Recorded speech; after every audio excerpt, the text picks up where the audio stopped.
Hello बच्चों, चलिए प्रश्न को पढ़ते हैं। इसमें लिखा किसी वस्तु का चाल समय ग्राफ संलग्न चित्र में प्रदर्शित है। तो ग्राफ से वस्तु के त्वरण के बारे में क्या निष्कर्ष निकलता है। बच्चों, त्वरण के बारे में क्या निष्कर्ष निकलता है ये हमें बताना है। चलिए बच्चों, इस प्रश्न की मूल अवधारणा को हम देख लेते हैं। तो बच्चों, किसी वस्तु का जो त्वरण होता है, त्वरण ए बराबर होता है बच्चों वेग में परिवर्तन भागे बच्चों समय अंतराल, इस प्रकार से। तो ये बच्चों हमारा त्वरण कहलाता है। तो बच्चों, अगर हमारा वस्तु एक सीधी रेखा यानी सरल रेखा के अनुदिश चल रहा है तो वेग के जो परिमाण होता है बच्चों, वो हमारा चाल होता है बच्चों। वेग का परिमाण चाल के बराबर होता है।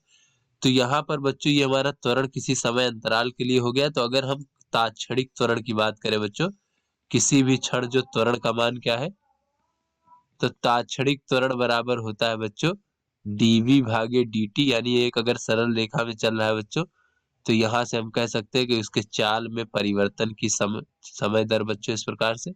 या फिर बच्चों ये कह लें कि वेग में परिवर्तन की दर हमारा तात्क्षणिक त्वरण कहलाता है बच्चों।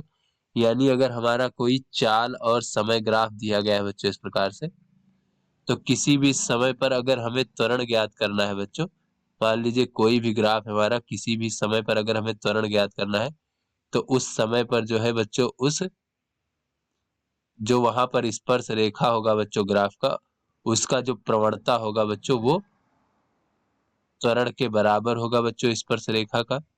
किसी भी समय t पर जो हमारा बच्चों ग्राफ की प्रवणता होगी, जो स्पर्श रेखा होगी बच्चों उस बिंदु पर, उस स्पर्श रेखा की प्रवणता त्वरण के बराबर होगा बच्चों इस प्रकार से।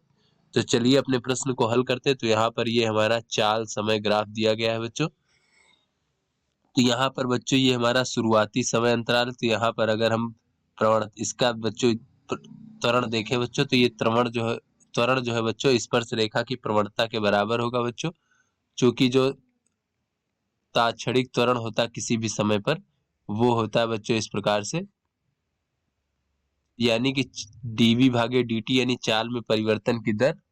या फिर बच्चों हम ये कह सकते हैं कि चाल समय ग्राफ में जो है बच्चों स्पर्श रेखा की प्रवणता के बराबर होता है बच्चों। स्पर्श रेखा की प्रवणता। तो जिस समय पर हमें त्वरण ज्ञात करना, उस समय पर जो है बच्चों जो ग्राफ का बिंदु है, उस बिंदु पर स्पर्श रेखा की प्रवणता। तो अगर बच्चों हम इस बिंदु पर देखें, यहाँ पर बच्चों इस प्रकार से, तो यहाँ पर बच्चों स्पर्श रेखा कुछ इस तरीके से होगी बच्चों इस प्रकार से। तो इसकी प्रवणता ये होगी हमारी। उसके बाद बच्चों हम यहाँ पर थोड़ा और आगे किसी समय अंतराल पर देखते हैं बच्चों, ये हमारा समय जो है t1 मान लेते हैं।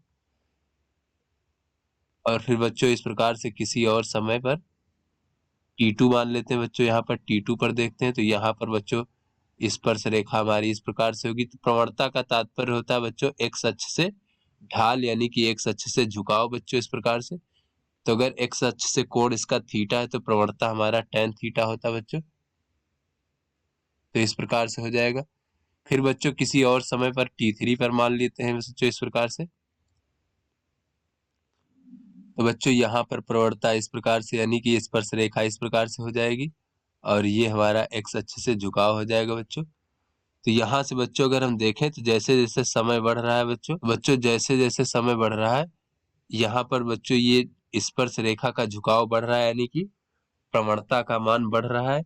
यानी बच्चों हम कह सकते हैं कि त्वरण का मान भी बढ़ रहा है। तो यहाँ से बच्चों हम देख रहे हैं बच्चों ग्राफ से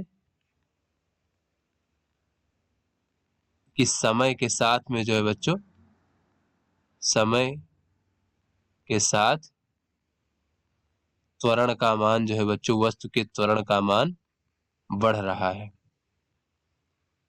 तो बच्चों इस ग्राफ से त्वरण के बारे में यही निष्कर्ष प्राप्त होता है कि समय के साथ साथ जो है इसका त्वरण बढ़ रहा है। तो आशा करते हैं आपको समझ में आ गया होगा। धन्यवाद।